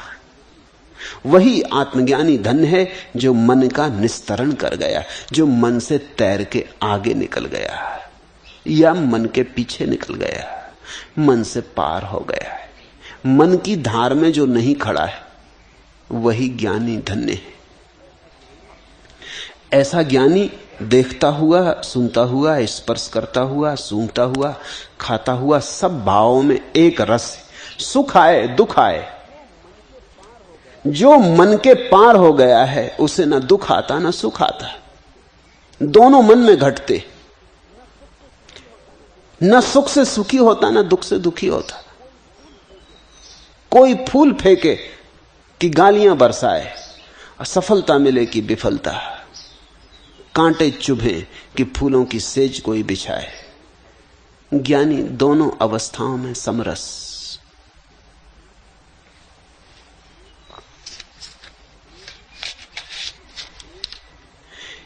एक बुलबुल का जला कल, आसियाना जब चमन में, फूल मुस्काते रहे, छलका न पानी तक नयन में। सब मगन अपने भजन में, था किसी को दुख न कोई, सिर्फ कुछ तिनके पड़े सिर धुन रहे थे उस हवन में। हंस पड़ा मैं देख यह तो एक झरता पात बोला, हो मुखर या मूक हाहाकार, सबका है बराबर। फूल पर हंसकर अटक तो, सूल को रोकर झटक मत, ओ पथिक तुझ पर यहां अधिकार सबका है बराबर। है अदा यह फूल की, छूकर उंगलियां रूठ जाना, स्नेह है यह सूल का चुभ, उम्र छालों की बढ़ाना। मुश्किलें कहते जिन्हें हम, राह की आशीष है वह, और ठोकर नाम है बेहोश पक्को होश आना। एक ही केवल नहीं है प्यार के रिश्ते हजारों, इसलिए हर अश्रु को उपहार सबका है बराबर। फूल पर हंसकर अटक तो, सूल को रोकर झटक मत, ओ पथिक तुझ पर यहां अधिकार सबका है बराबर। सुख है दुख है, जीवन है मृत्यु है, मित्र है शत्रु है, दिन है रात है, सबका अधिकार बराबर। न तुम मांगो सुख, न तुम मांगो कि दुख न हो, तुम मांगो ही मत, जो आ जाए तुम समरस साक्षी रहो। धन है वही दशा जो सब भावों में एक रस है, जिसे कुछ भी कंपित नहीं करता, जो निष्कंप है, जो अडोल अपने केंद्र पर स्थिर है। इस शब्द को याद रखना, निस्तर्स मानसा, मन के पार जाना, उन्मन होना, जिसको ज़ैन फकीर नो माइंड कहते। एक ऐसी दशा अपने भीतर खोज लेनी है जहां कुछ भी स्पर्श नहीं करता, और वैसी दशा तुम्हारे भीतर छिपी पड़ी है, वही तुम्हारी आत्मा। और जब तक हम उसे न जान लें तो हमने उस एक को नहीं जाना जिसे जानने से सब जान लिया जाता है। उस एक को जानने से फिर द्वंद्व मिट जाता है, फिर दो के बीच चुनाव नहीं रह जाता, अचुनाव पैदा होता है। उस अचुनाव में ही आनंद है, सच्चिदानंद है।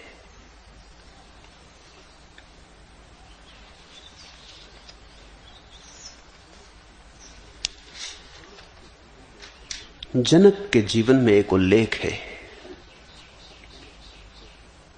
जनक रहते तो राजमहल में थे, बड़े ठाट बाट से सम्राट थे और साक्षी भी। अनूठा जोड़ था, सोने में सुगंध थी। बुद्ध साक्षी हैं, ये कोई बड़ी महत्वपूर्ण बात नहीं। महावीर साक्षी हैं, ये कोई बड़ी महत्वपूर्ण बात नहीं, सरल बात है। सब छोड़ के साक्षी हैं। जनक का साक्षी होना बड़ा महत्वपूर्ण है। सब है और साक्षी है। एक गुरु ने अपने शिष्य को कहा कि तू वर्षों से सिर धुन रहा है और तुझे कुछ समझ नहीं आती, अब तू मेरे बस के बाहर है, तू जा जनक के पास चला जा। उसने कहा कि आप जैसे महाज्ञानी के पास कुछ ना हुआ तो ये जनक जैसे अज्ञानी के पास क्या होगा, जो अभी महलों में रहता, वेश्याओं के नृत्य देखता, और मैंने तो सुना है कि शराब इत्यादि भी पीता है। आप मुझे कहां भेजते? लेकिन गुरु ने कहा तू जा। गया शिष्य, बेमन से गया, न जाना था तो गया, क्योंकि गुरु की आज्ञा थी तो आज्ञा बस गया। था तो पक्का कि वहां क्या मिलेगा। मन में तो उसके निंदा थी, मन में तो वो सोचता था उससे ज्यादा तो मैं ही जानता हूं। और जब वो पहुंचा तो संयोग की बात, जनक बैठे थे, वैश्याएं नृत्य कर रही थीं, दरबारी शराब ढाल रहे थे। वो तो बड़ा ही नाराज हो गया। उसने जनक को कहा, महाराज मेरे गुरु ने भेजा है इसलिए आ गया हूं, भूल हो गई है। क्यों उन्होंने भेजा है, किस पाप का मुझे दंड दिया है, यह भी मैं नहीं जानता, लेकिन अब आ गया हूं तो आपसे यह पूछना है कि ये अफवाह आपने किस भांति उड़ा दी है कि आप ज्ञान को उपलब्ध हो गए। ये क्या हो रहा है यहां? ये राग रंग चल रहा है। इतना बड़ा साम्राज्य, ये महल, ये धन दौलत, ये सारी व्यवस्था, इस सब के बीच में आप बैठे तो ज्ञान को उपलब्ध कैसे हो सकते? त्यागी ही ज्ञान को उपलब्ध होते। जनक ने कहा, तुम जरा बेवक्त आ गए, ये कोई सत्संग का समय नहीं। तुम एक काम करो, मैं भी उलझा हूं, तुम ये दिया ले लो। पास में रखे एक दिए को दे दिया और कहा कि तुम पूरे महल का चक्कर लगाओ, एक एक कमरे में हो आना, मगर एक बात ख्याल रखना, इस महल की एक खूबी, अगर दिया बुझ गया तो फिर लौट न सकोगे, भटक जाओगे। बड़ा विशाल महल था, तो दिया न बुझे इसका ख्याल रखना।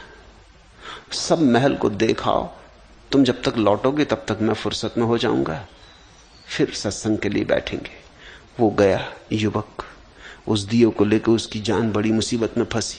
महलों में कभी आया भी नहीं था, वैसे ये महल बड़ा तिलिस्मी, इसकी खबरें उसने सुनी थी कि इसमें लोग खो जाते हैं, और एक झंझट। और ये दिया अगर बुझ जाए तो जान पे आ बने।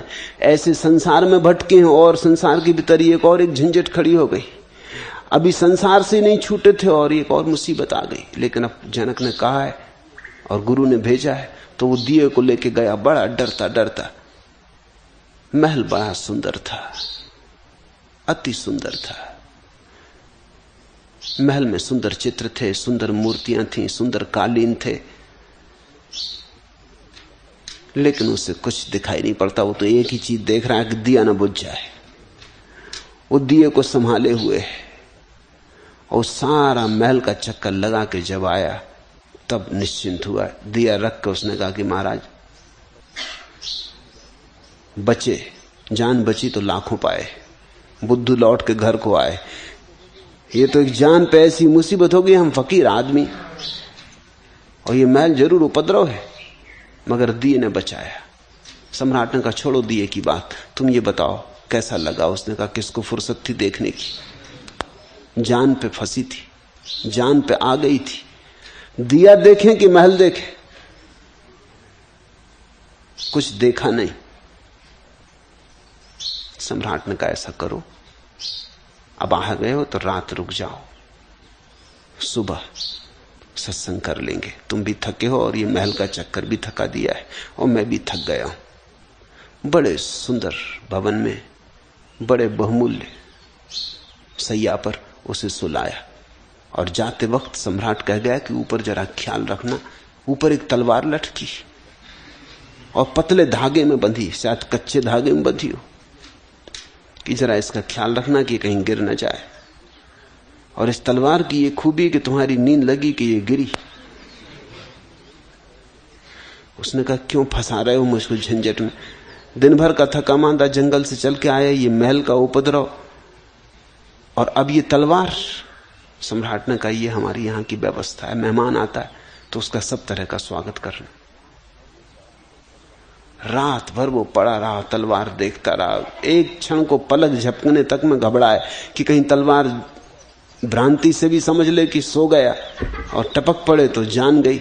सुबह जब सम्राट ने पूछा तो वो तो आधा हो गया था सूख के। कि कैसी रही रात, बिस्तर ठीक था? उसने कहा कहां की बातें कर रहे हो, कैसा बिस्तर? हम तो अपने झोपड़े में जहां जंगल में पड़े रहते थे वही सुखद था, ये तो बड़ी झंझटों की बातें। रात एक दिया पकड़ा दिया कि अगर बुझ जाए तो खो जाओ, अब ये तलवार लटका दी। रात भर सो भी ना सके क्योंकि अगर ये झपकी आ जाए, उठ उठ के बैठ जाता था रात में, क्योंकि जरी डर लगे कि झपकी आ रही कि तलवार टूट जाए, कच्चे धागे में लटकी। गरीब आदमी हूं, कहां मुझे फंसा दिया, मुझे बाहर निकल जाने दो, मुझे कोई सत्संग नहीं करना। सम्राट ने कहा तुम आ ही गए हो तो भोजन तो करके जाओ।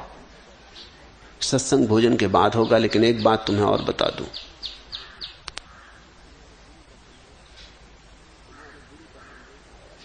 कि तुम्हारे गुरु का संदेश आया है कि अगर सत्संग में तुम्हें सत्य का बोध न हो सके तो जान से हाथ खो बैठोगे, शाम को सूली लगवा देंगे। सत्संग में बोध होनी चाहिए। उसने कहा ये क्या मामला है, अब सत्संग में बोध होनी चाहिए, ये भी कोई मजबूरी है? हो गया तो हो गया, नहीं हुआ तो नहीं हुआ, ये मामला है। तुम्हें राजाओं महाराजाओं का हिसाब नहीं मालूम, तुम्हारे गुरु की आज्ञा है। हो गया बोध तो ठीक, नहीं हुआ बोध तो शाम को सूली लग जाएगी। अब वो भोजन करने बैठा, बड़ा सुस्वादु भोजन है सब है, मगर कहां स्वाद। अब ये घबराहट की 30 साल गुरु के पास रहे तब बोध नहीं हुआ, इसके पास एक सत्संग में बोध होगा कैसे? किसी तरह भोजन कर लिया। सम्राट ने पूछा स्वाद कैसा, भोजन ठीक ठाक? उसने कहा आप छोड़ो, किसी तरह यहां से बच के निकल जाएं, बस इतनी ही प्रार्थना, सत्संग हमें करनी नहीं। सम्राट ने कहा बस इतना ही सत्संग है कि जैसे बिना रात तुम दिया लेके घूमे और बुझने का डर था तो महल का सुख न भोग पाए, ऐसा ही मैं जानता हूं कि ये दिया तो बुझेगा, ये जीवन का दिया बुझेगा, ये बुझने ही वाला है। रात दिए के बुझने से तुम भटक जाते हैं और ये जीवन का दिया तो बुझने ही वाला है, और फिर मौत के अंधकार में भटकन हो जाएगी। इसके पहले कि दिया बुझे जीवन को समझ लेना जरूरी है। हूं महल में, महल मुझ में नहीं है। रात देखा तलवार लटकी थी तो तुम सो ना पाए, और तलवार प्रतिपल लटकी, तुम पर ही लटकी नहीं, हर एक पर लटकी, कि मौत हर एक पर लटकी। और किसी भी धन कच्चा धागा है, किसी भी क्षण टूट सकता है और मौत कभी भी घट सकती। जहां मौत इतनी सुगमता से घट सकती है वहां कौन उलझेगा राग रंग में? बैठता हूं राग रंग में, उलझता नहीं हूं। अब तुमने इतना सुंदर भोजन किया लेकिन तुम्हें स्वाद भी ना आया, ऐसे ही मुझे भी। ये सब चल रहा है लेकिन इसका कुछ स्वाद नहीं है। मैं अपने भीतर जगाऊं, मैं अपने भीतर के दिए को संभालूं, मैं मौत की तलवार को लटकी देख रहा हूं, फांसी होने को है। ये जीवन का पाठ अगर न सीखा, अगर इस सत्संग का लाभ न लिया तो मौत तो आने को है। मौत के पहले कुछ पा लेना है, कुछ ऐसा पा लेना है जिसे मौत न छीन सके, कुछ ऐसा पा लेना है जो अमृत हो। इसलिए यहां हूं सब, लेकिन इससे कुछ भेद नहीं पड़ता। ये जो जनक ने कहा महल में हूं, महल मुझ में नहीं है, संसार में हूं, संसार मुझ में नहीं है, ये ज्ञानी का परम लक्षण है। कर्म करते हुए भी किसी बात में लिप्त नहीं होता। लिप्त न होने की प्रक्रिया है साक्षी होना, लिप्त न होने की प्रक्रिया है निस्तरस मानसा, मन के पार हो जाना। जैसे ही तुम मन के पार हुए एक रस हुए।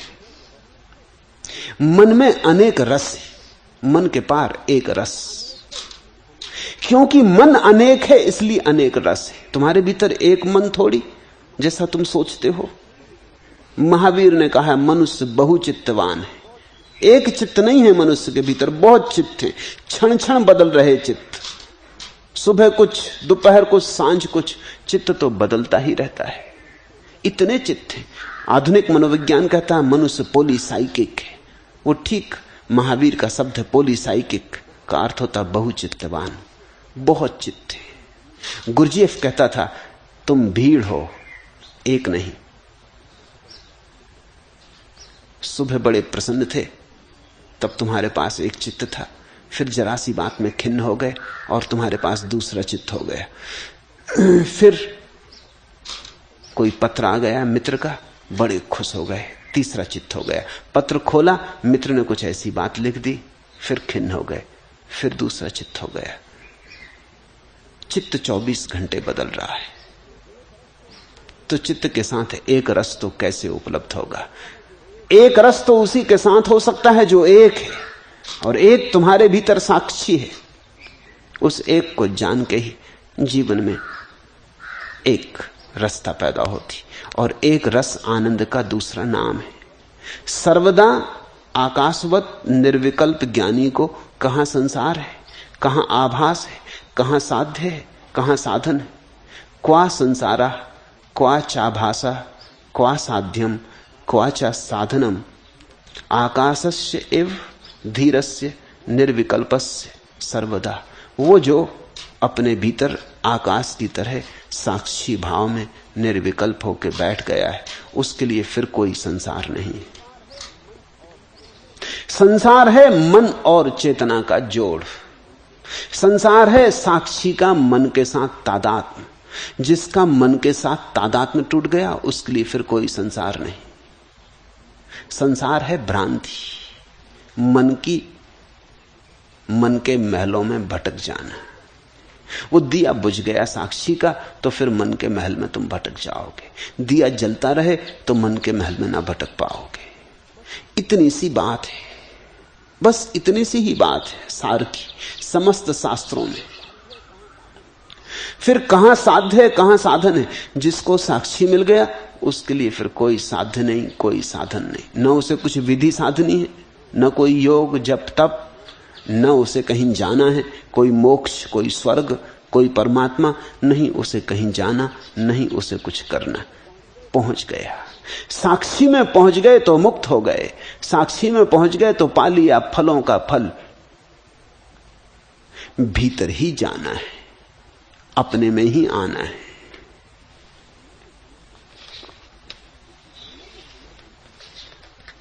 मैंने सुना है कि किसी गांव में एक फकीर घूमा करता था। उसकी सफेद लंबी दाढ़ी थी और हाथ में एक मोटा डंडा, चिथड़ों में लिपटा उसका ढीला ढाला और झुर्रियों से भरा बुढ़ापे का शरीर। अपने साथ एक गठरी लिए रहता था सदा, और गठरी पे बड़े बड़े अक्षरों में लिख रखा था माया। वह बार बार उस गठरी को खोलता भी था। उसमें उसने बड़े जतन से रंगीन रद्दी कागज लपेट के रख छोड़े थे। कहीं मिल जाते रास्ते पर तो कागजों को इकट्ठा कर लेता, अपनी माया की गठरी में रख लेता। जिस गली से निकलता उसमें रंगीन कागज दिखता तो बड़ी सावधानी से उठा लेता, सिकड़ों पर हाथ फेरता, उनकी गड्डी बना के जैसे कोई नोटों की गड्डी बनाता, अपनी माया की गठरी में रख लेता। उसकी गठरी रोज बड़ी होती जाती थी, बूढ़ा हो जा रहा था और गठरी बड़ी होती जाती थी। लोग उसे समझाते कि पागल, ये कचरा क्यों ढोता है? वो हंसता और कहता कि जो खुद पागल हैं वो दूसरों को पागल बता रहे। कभी कभी किसी दरवाजे पे बैठ जाता और कागजों को दिखाकर कहता, ये मेरे प्राण, ये खो जाएं तो मैं एक क्षण जी ना सकूंगा, ये खो जाएं तो मेरा दिवाला निकल जाएगा, ये चोरी चले जाएं तो मैं आत्महत्या कर लूंगा। कभी कहता, ये मेरे रुपए, ये मेरा धन है, इनसे मैं अपने गांव के गिरते हुए किले को पुनः निर्माण कराऊंगा। कभी अपनी सफेद दाढ़ी पे हाथ फेरकर स्वाभिमान से कहता, उस किले पर हमारा झंडा फहराएगा और मैं राजा बनूंगा। और कभी कहता कि इनको नोट ही मत समझो, इनकी ही मैं नावें बनाऊंगा, इन्हीं नावों में बैठ के उस पार जाऊंगा। और लोग हंसते, और बच्चे हंसते, और बूढ़े भी हंसते। और जब भी कोई जोर से हंसता तो वो कहता, चुप रहो, पागल हो और दूसरों को पागल समझते हो।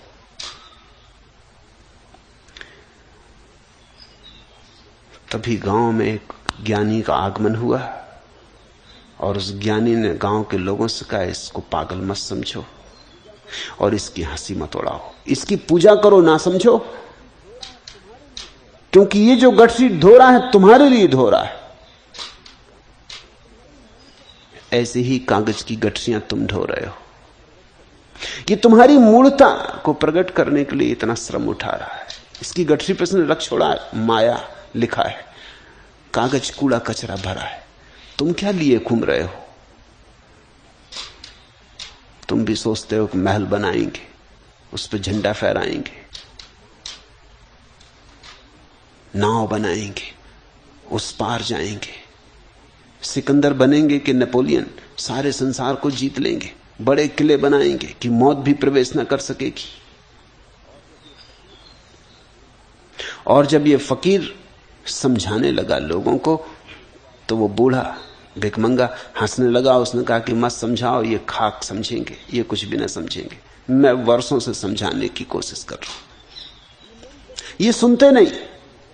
ये मेरी गठरी देखते हैं, अपनी गठरी नहीं देखते।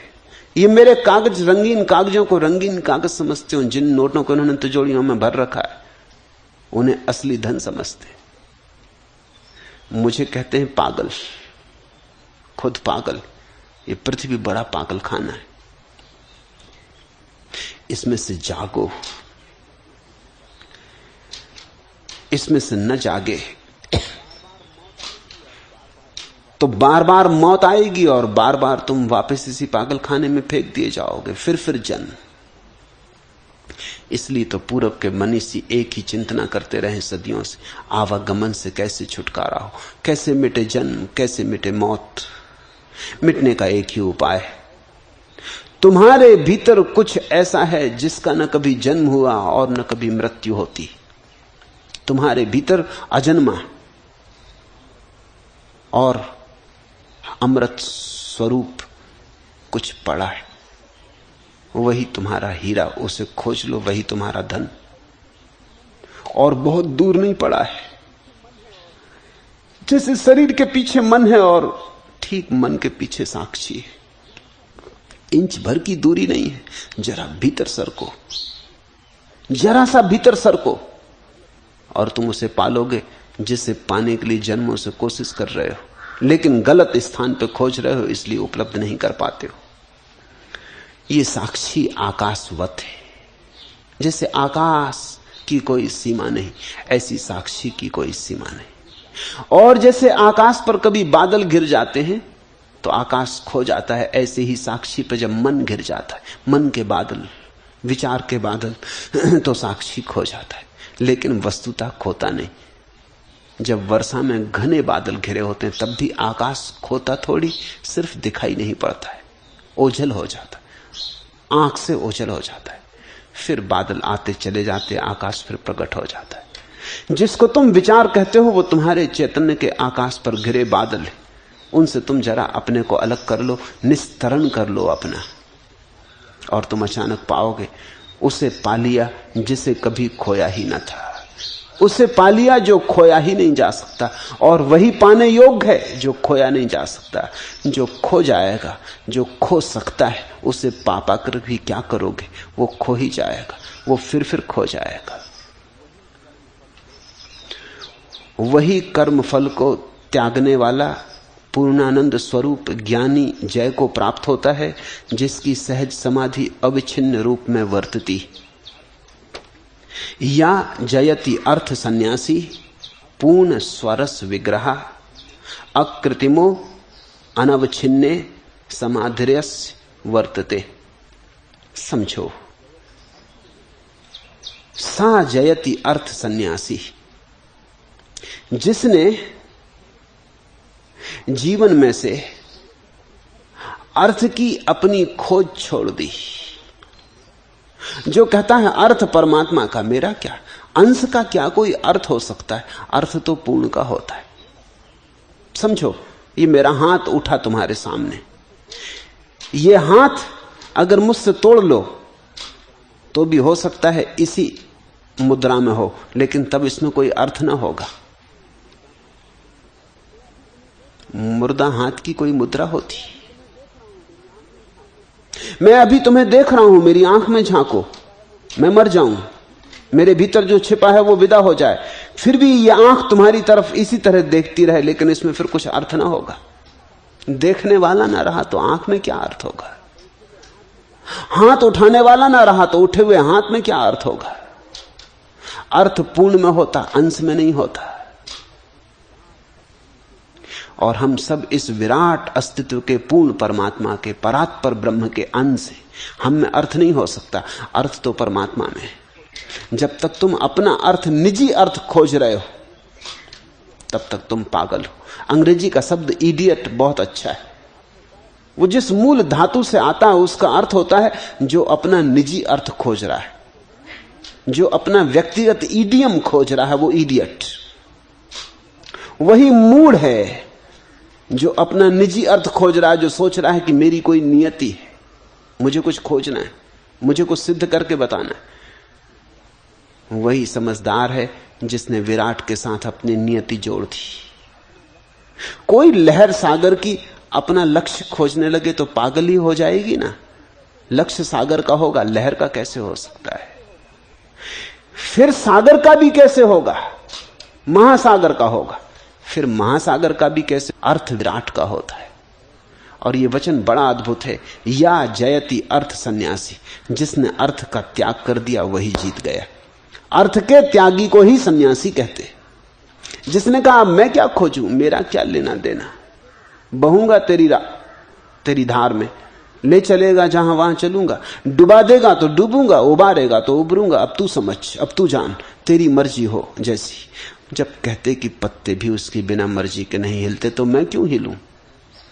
हिलाए तो हिलूं, ना हिलूं तो ना, हिलाए तो ना हिलूं। जैसा नाच नचाएगा नाचूंगा।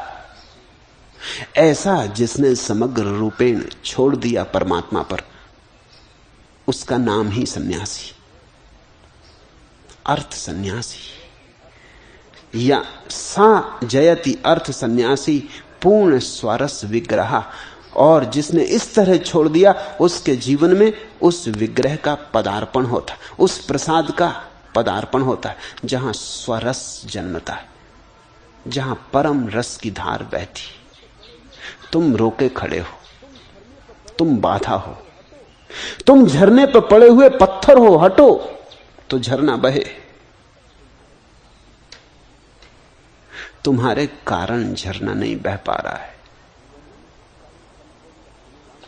वही कर्म फल को त्यागने वाला पूर्णानंद स्वरूप ज्ञानी जय को प्राप्त होता, जिसकी सहज समाधि अविच्छिन्न रूप में वर्तती। और ध्यान रखना, समाधि तो तभी अनवच्छिन्न रूप में बरतेगी जब सहज हो। सहज का अर्थ जब स्वाभाविक हो।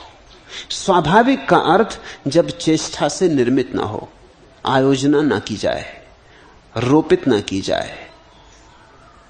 वही समाधि जो किसी प्रयास से उत्पन्न ना हो, अनायास हो।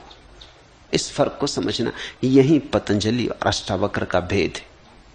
पतंजलि जिस समाधि की बात कर रहे, वो चेष्टा से होगी।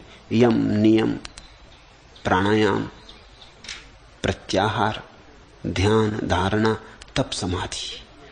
ऐसी लंबी यात्रा होगी, बड़ी योजना करनी पड़ेगी, बड़े प्रयास करने पड़ेंगे, सब तरह से अपने को साधना पड़ेगा, तब होगी। वो संकल्प का मार्ग है। अष्टावक्र कहते समर्पण। छोड़ो भी, तुम क्या साधोगे यम नियम? तुम कैसे प्रत्याहार साधोगे? श्वास तो अपनी नहीं। प्राणायाम क्या करोगे? ध्यान धारणा क्या करोगे? तुम हो कौन? तुम हटो बीच से। ये अहंकार जाने दो। इसी अहंकार पर तुमने अब तक हीरे जवाहरात लटकाए, अब यम नियम लटकाना चाहते हो। इसी अहंकार से तुमने संसार जीता, अब इसी अहंकार से तुम परमात्मा को भी जीतना चाहते हो।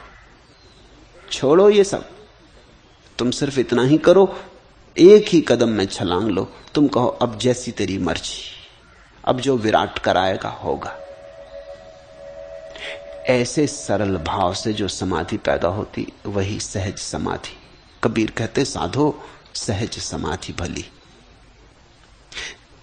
सहज समाधि का अर्थ होता तुम्हारी चेष्टा से नहीं, तुम्हारे बोध से जो आती, जागरण से जो आती, समझ मात्र से जो आ जाती, जिसके लिए बड़े बड़े उपाय, विधि विधान नहीं करने पड़ते। जिसकी सहज समाधि अविच्छिन्न रूप में वर्तती है, वही अर्थ सन्यासी धन्य भागी है। अकृत्रिमो अनवच्छिन्ने समाधर्यस्य वर्तते। अकृत्रिम, कई लोग हैं जो कृत्रिम समाधि साध लेते, बैठ गए, उपवास कर लिया। अगर खूब उपवास किया तो शरीर क्षीण हो जाता। जब शरीर क्षीण हो जाता तो विचार को ऊर्जा नहीं मिलती, विचार क्षीण हो जाता। उस निस्तेज अवस्था में विचार नहीं उठते, उसको तुम समाधि मत समझ लेना। वो तो एक तरह की आंतरिक दुर्बलता है, समाधि नहीं, धोखा है। वो तो ऐसे समझो कि किसी आदमी को नपुंसक कर दिया और वो कहने लगा कि मैं ब्रह्मचारी हो गया। नपुंसकता ब्रह्मचर्य नहीं है। नपुंसकता तो सिर्फ अभाव है। ब्रह्मचर्य तो बड़ी भावदशा है, भावात्मक है। समाधि दो तरह की हो सकती। तुम उपवास करो खूब, इसलिए बहुत से पंथ उपवास करवाते। उपवास करने से शरीर क्षीण होता है, और जब शरीर क्षीण होता तो मन को ऊर्जा नहीं मिलती। जब मन को ऊर्जा नहीं मिलती तो तुम्हें लगता है कि मन से मुक्त हो गए। मन पड़ा रहता फन पटके, जैसे कि सांप बेहोश पड़ा हो, भूखा पड़ा हो। फिर भोजन करोगे, फिर मन का फन उठेगा। इस तरह से कुछ जबरदस्ती साधने से कुछ हल नहीं है। तुम अगर ब्रह्मचर्य साधना है, लंबे उपवास करो। अमेरिका के एक विश्वविद्यालय में एक प्रयोग किया गया, हार्वर्ड में। 30 विद्यार्थियों को उपवास पर रखा गया। 7 दिन के बाद उनके पास प्ले बॉय जैसी पत्रिकाएं पड़ी रहें, वो देखें ही नहीं।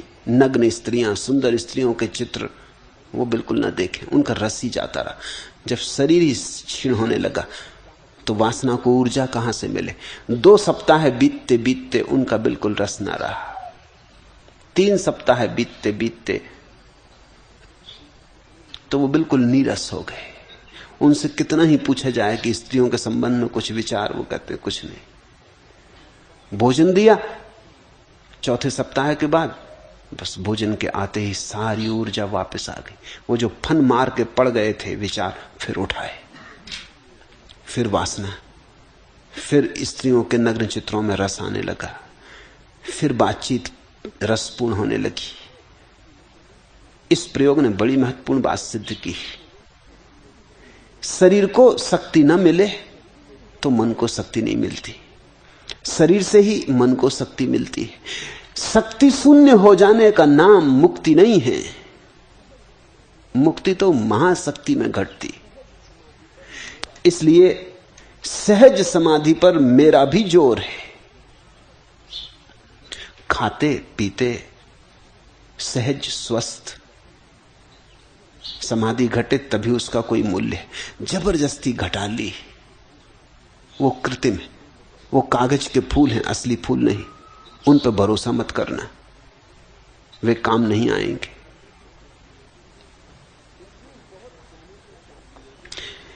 इसमें बहुत कहने से क्या प्रयोजन है।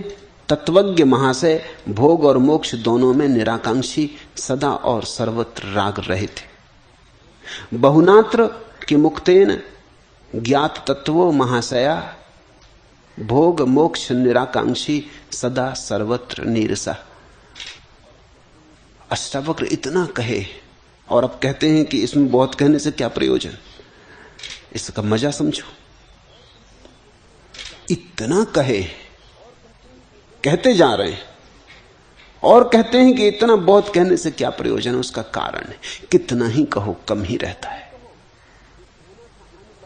कितना ही कहो जो कहना था अनकहा ही रह जाता है। कितना ही गुनगुनाओ जो गीत गाना था गाया ही नहीं जा सकता। लाओसू ने कहा है जो कहा जा सके वो सत्य नहीं, जो अनकहा रह जाए वही। इतने दूर तक महागीता के ये अद्भुत वचन कहने के बाद, और ऐसे वचन कभी नहीं कहे गए। अष्टावक्र कहते हैं इसमें बहुत कहने से क्या प्रयोजन। बहुनात्र के मुक्तेन, बात छोटी है बहुत कहने से क्या सार, संक्षिप्त में कही जा सकती है। इतनी सी बात है, ज्ञातत्वो महाशया भोग मोक्ष निराकांक्षी सदा सर्वत्र नीरसा। जो समझ सके, तत्वज्ञ महाशय, जिसका आशय विराट हो और जो तत्व को समझ सके, तो जरा सी बात है। भोग और मोक्ष दोनों में जो निष्कांक्षी हो गया वही पा लिया सब, वही सन्यासी है। तत्वज्ञ कहते हैं उसे जो अपने विचारों को एक तरफ रख के समझने की कोशिश करे। तत्वज्ञ बहुत मुश्किल है खोजना, और महाशय बहुत मुश्किल है। अब यहां तुम बैठे हो, इसमें महाशय बहुत मुश्किल है खोजना। कोई हिंदू है, वो महाशय ना रहा, उसका आशय क्षुद्र हो गया। कोई मुसलमान है, वो महाशय ना रहा, उसका आशय क्षुद्र हो गया। आशय पे सीमा बंध गई तो महाशय ना रहे, क्षुद्र आशय हो गए। संप्रदाय क्षुद्र बना देता, किसी शास्त्र में मान्यता है, क्षुद्र हो गए। महाशय का अर्थ है जिसको न कोई शास्त्र बांधता, न कोई संप्रदाय बांधता, न कोई धारणा बांधती, जो मुक्त है, जो कहता ये सब किनारे रख के सुनने को राजी हूं। तब अष्टावक्र कहते हैं श्रवण मात्रेन, फिर तो सुनने से ही हो जाएगा, कुछ करना ना पड़ेगा। अगर तुम महाशय होने की हिम्मत रखो, तुम्हारे पक्षपात, तुम्हारी जड़ हो गई धारणाएं, तुम्हारे संस्कार एक तरफ रख दो, तो तुम महाशय हो गए, आकाश जैसे हो गए। विचार हटा दिए, बादल हट गए, खुला आकाश प्रकट हो गया। उस खुले आकाश में किसी सदगुरु की जरा सी चोट तुम्हें सदा के लिए जगा दे, लेकिन तुम विचारों की परतों से घिरे होकर सुनते हो, चोट तुम तक पहुंचती नहीं, या पहुंचती है तो कुछ का कुछ अर्थ हो जाता, अनर्थ हो जाता है। यहां कहा कुछ जाता है, तुम समझ कुछ लेते हो।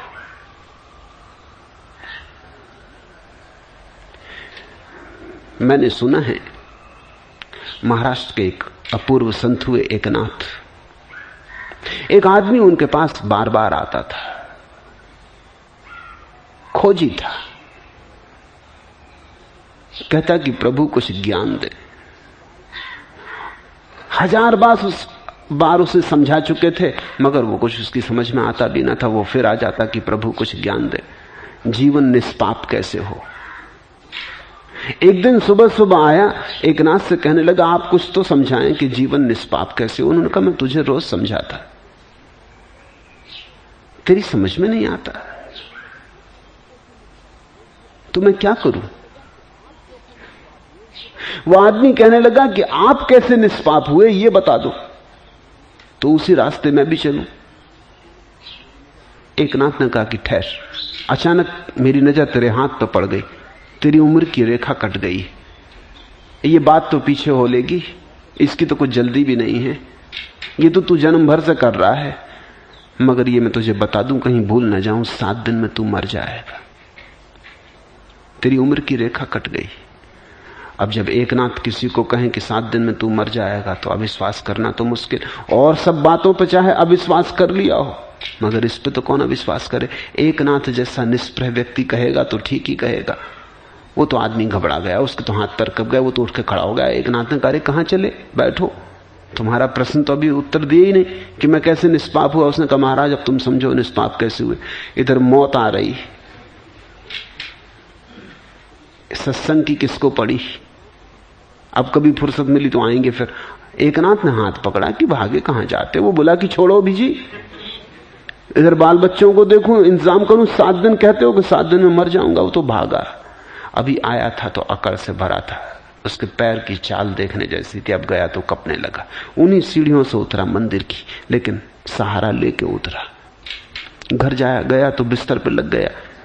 घर के लोगों ने पूछा हुआ क्या, समझाया बुझाया कि ऐसे कहीं कोई मौत आती, लेकिन उसने कहा कि वो पक्का आ रहा, मौत आ रही,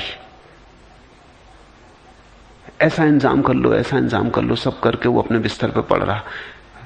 खाना पीना छूट गया, मरते आदमी को क्या खाना पीना। 3 दिन में तो बिल्कुल निढाल होकर पड़ गया, मौत निश्चित आने लगी। घर भर के लोग भी उदास होकर बैठे उसकी खाट के पास। 7वें दिन जब सूरज ढलने के करीब था और वो बिल्कुल मौत की प्रतीक्षा कर रहा था, मौत तो नहीं, एकनाथ आ पहुंचे, अपना दरवाजा खटखटाया। एकनाथ को देख के उस नमस्कार करने तक की आवाज उससे नहीं निकल सकी, हाथ नहीं जोड़ सका, इतना कमजोर हो गया। एकनाथ ने कहा, अरे भाई इतनी क्या बात है? बड़ी मुश्किल से उसने कहा कि और क्या, मौत आ रही। एकनाथ ने कहा, एक प्रश्न पूछने आया हूं, 7 दिन में कुछ पाप किया? पाप करने का कोई विचार आया? उसने कहा, हद हो गई, मजाक की। मौत सामने खड़ी हो तो पाप करने की सुविधा कहां? मौत सामने खड़ी हो तो पाप का ख्याल कैसे उठे?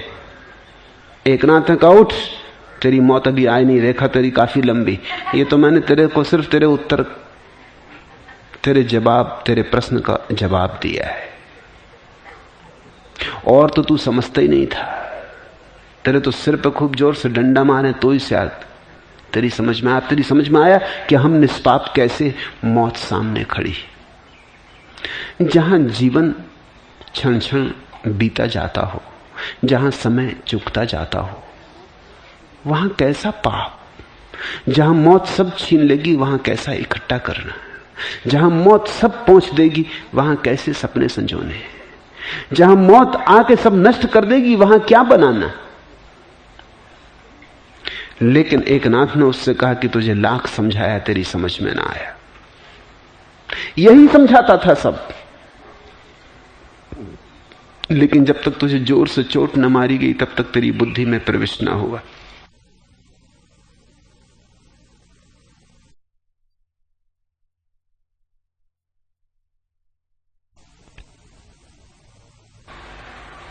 और कहानी का मुझे आगे पता नहीं क्या हुआ।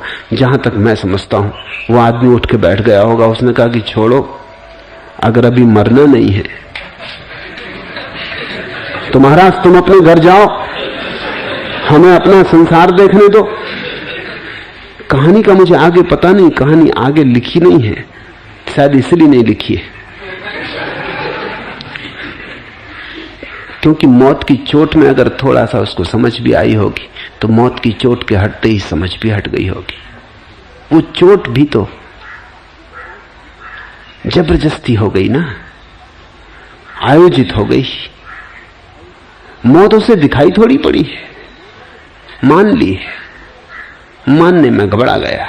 अब जब फिर पता चला होगा कि अभी जिंदगी काफी बची, तो वो कहेगा कि महाराज आएंगे, फुर्सत से सत्संग करेंगे, लेकिन अभी और काम, 7 दिन के काम भी इकट्ठे हो गए, वो भी निपटाने। और उस आदमी ने शायद एकनाथ को कभी क्षमा ना किया होगा कि इस आदमी ने भी खूब मजाक की। ऐसी भी मजाक की जाती महाराज? संत पुरुष होकर ऐसी मजाक करते? शायद उसने एकनाथ का सत्संग भी छोड़ दिया होगा कि फिर ये आदमी कुछ भरोसे का नहीं, फिर किसी दिन कुछ ऐसी उल्टी सीधी बात कर दे और झंझट खड़ी कर दे। आगे लिखा नहीं गया है, नहीं लिखे जाने का मतलब साफ है। नहीं तो हिंदुस्तान में जब कहानियां लिखी जाती तो पूरी लिखी जाती। हिंदुस्तानी ढंग कहानी का ये है कि फिर वो आया होगा, महाराज के चरणों में गिर पड़ा, उसने संन्यास ले लिया और उसने कहा कि बस अब मैं बदल गया, मगर ये लिखा नहीं है तो ये हुआ नहीं है। यहां तो ऐसा ना भी होता हो तो भी अंत ऐसे ही होता है। सुखांत होती हिंदुस्तान की कहानी, उसमें दुखांत कभी नहीं होता। सब अंत में सब ठीक हो जाता है।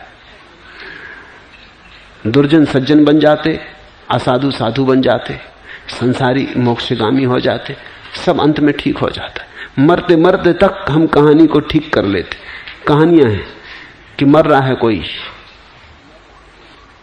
उसके लड़के का नाम नारायण, उसने कभी जिंदगी भर भगवान का नाम नहीं लिया। मरते वक्त वो बुलाया नारायण नारायण, अपने बेटे को बुला रहा, ऊपर के नारायण धोखे में आ गए, वो मर गया। नारायण कहते कहते उसको मोक्ष मिला। अब जिनने ये कहानियां गढ़ी हैं बड़े बेईमान लोग रहे होंगे।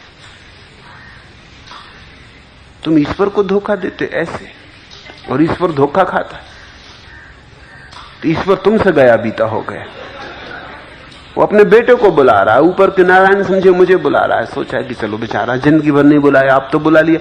ऐसे आखिर में हमने कहानी ठीक कर दी, जमा दी, सब बात सब ठीक ठाक हो गया। जिंदगी भर के पाप, 2 बार उसने नारायण को बुला दिया, वो भी अपने बेटे को बुला रहा है।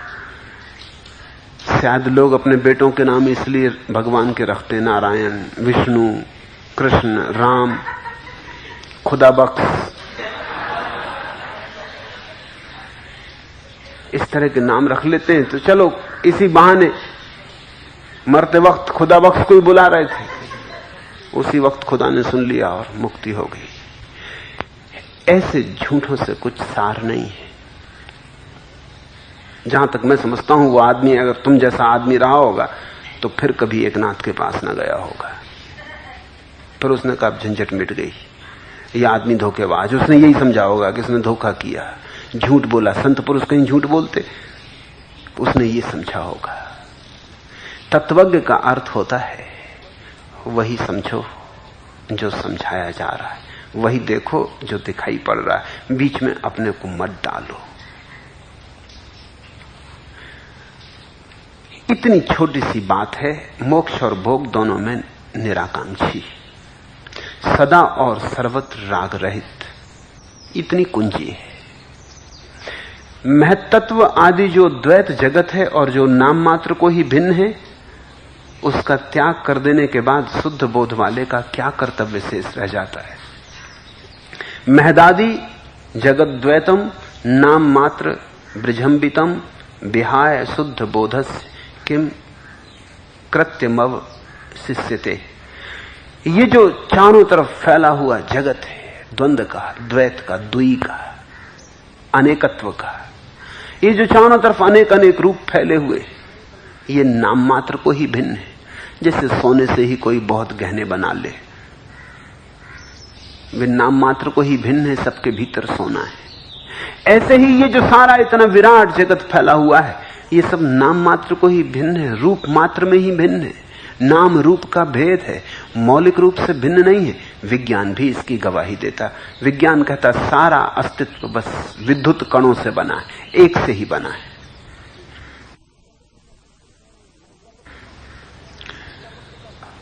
अष्टावक्र का सूत्र कह रहा है महदादि जगत द्वैतम नाम मात्र विजंबितम। बस नाम मात्र का भेद है इस जगत की चीजों में, कुछ बहुत भेद नहीं है। सब चीजें एक ही तत्व की विभिन्न विभिन्न मात्राओं से बनी। इसलिए ऐसा जानकर, ऐसा समझकर व्यक्ति इन रूपों के और नामों के मोह में नहीं पड़ता है, कल्पना के जाल में नहीं उलझता है। कल्पना का त्याग कर देने से विहाय शुद्ध बोधस्य, इस जगत में तुम्हारी जो कल्पना छिटकी छिटकी फिर रही है, इस स्त्री को पालूं कि उस स्त्री को पालूं, कि इस धन को पालूं कि उस पद को पालूं, ये पुरुष मिल जाए, ये जो तुम्हारी कल्पना छिटकी छिटकी फिर रही है, विहाय शुद्ध बोधस्य, इस कल्पना के त्याग मात्र से शुद्ध बुद्ध का तुम्हारे भीतर जन्म हो जाता है, शुद्ध बोध पैदा होता है। किम कृत्यम अवशिष्यते, और फिर न तो कुछ करने को रह जाता, न करने को रह जाता, फिर कोई कर्तव्य नहीं बचता। फिर तो कर्ता परमात्मा हो गया, तुम्हारा क्या कर्तव्य? कल्पना के कारण, मात्र कल्पना के कारण तुम उलझे हो। संसार ने तुम्हें नहीं बांधा है, तुम्हारी कल्पना ने बांधा है। ये मौलिक उपदेश है अष्टावक्र का। संसार ने बांधा हो तो संसार से भाग जाओ, मुक्ति हो जाएगी, ऐसा तुम्हारे तथाकथित महात्मा कर रहे हैं।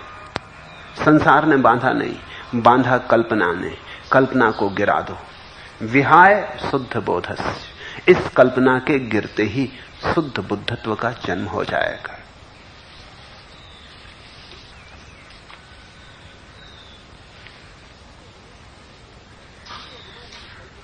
ये जो हमारी कल्पना है, इसे पालूं उसे पालूं, इस कल्पना में हमारी ऊर्जा क्षीण हो रही है।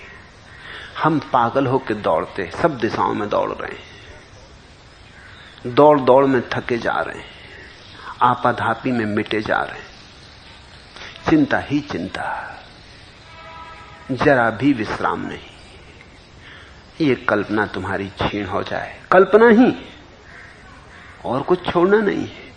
पत्नी को छोड़ के नहीं जाना है, पत्नी के प्रति जो कल्पना है उसे भर गिर जाने दो, पर्याप्त।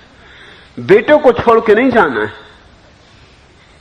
अष्टावक्र ने तुम्हें पलायन नहीं सिखाया, मैं भी नहीं सिखाता हूं। तुम जहां हो वहीं डट के रहो। घर में तो घर में, दुकान पर तो दुकान में, कुछ छोड़ के नहीं जाना। एक बात छोड़ दो, वो जो कल्पना है, ये पत्नी मेरी है, ये कल्पना है, ये बेटा मेरा है, ये कल्पना है। न बेटा तुम्हारा है, न पत्नी तुम्हारी, न दुकान तुम्हारी, न मंदिर तुम्हारा है, सब परमात्मा का है। तुम भी उसके, ये सब भी उसका।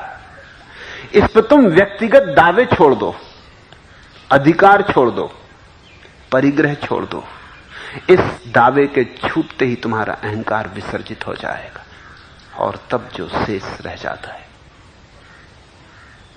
तब जो विराट आकाश उपलब्ध होता है, तब जो असीम आकाश उपलब्ध होता है, तब जो स्वतंत्रता मिलती, जो स्वच्छंदता मिलती है, वही है जीवन का असली अर्थ, वही है जीवन का असली स्वाद, वही है प्रभु रस।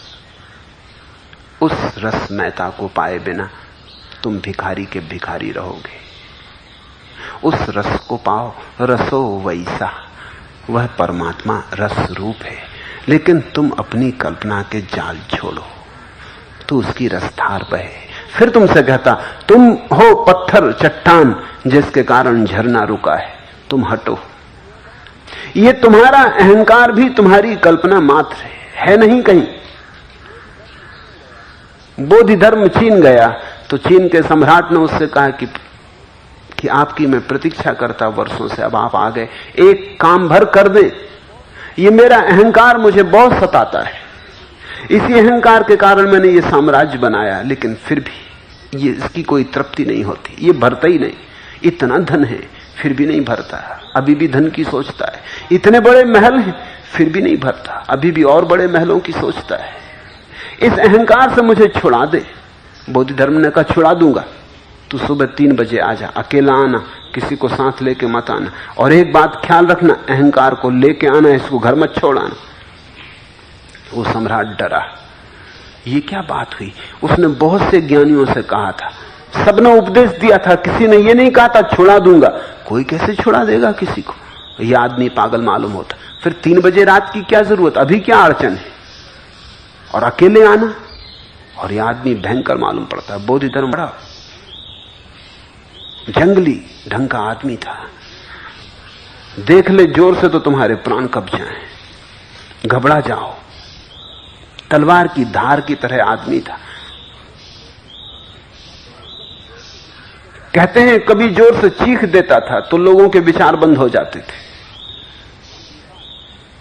उसका हुंकार लोगों को ध्यान लगवा देता था, एक क्षण को विचार श्रृंखला टूट जाती थी। इस आदमी के पास 3 बजे रात आना ठीक है, और फिर ये आदमी दोबारा, ये भी अजीब बात कह रहा है, अहंकार साथ ले आना।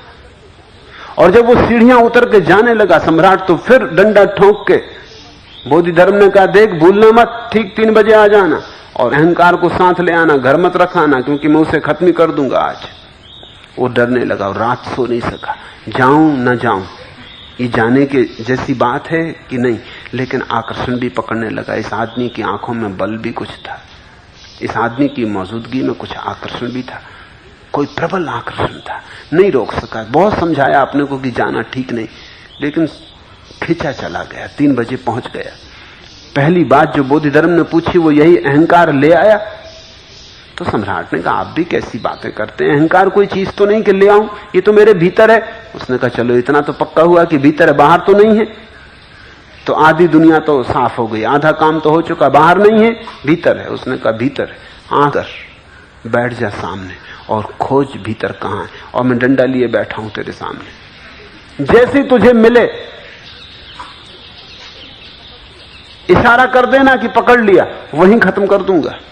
वो सम्राट बहुत घबराने लगा। 3 बजे रात, अंधेरे उस मठ में, और ये आदमी डंडा लिए बैठा और पागल मालूम होता। अब भागने का भी उपाय नहीं, और खुद ही क्या फंसा कि बाहर नहीं भीतर है। अब इनकार भी नहीं कर सकता।